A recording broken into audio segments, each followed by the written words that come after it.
జై శ్రీమన్నారాయణ అండి. ఈరోజు మరికొన్ని దశకాలని చదువుకుందాం.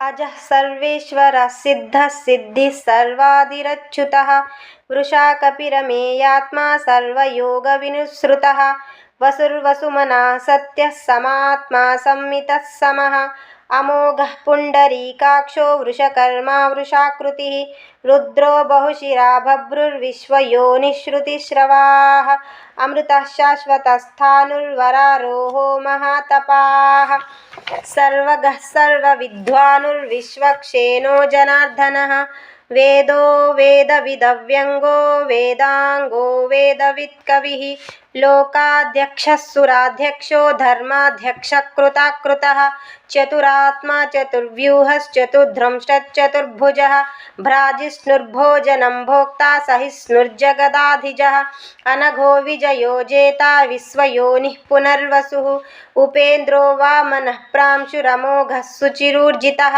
अतीन्द्रः सङ्ग्रहः सर्गो धृतात्मा नियमो यमः वेद्यो वैद्यः सदा योगी वीरः माधवो मधुः अतीन्द्रियो महामायो महोत्साहो महाबलः महाबुद्धिर्महावीर्यो महाशक्तिर्महाद्युतिः अनिर्देश्य वपुः श्रीमान् नमेयात्मा महाधृदिक् महेश्वासो महीभर्ता श्रीनिवासः सतां गतिः अनिरुद्धः सुरानन्दो गोविन्दो गोविदां पतिः।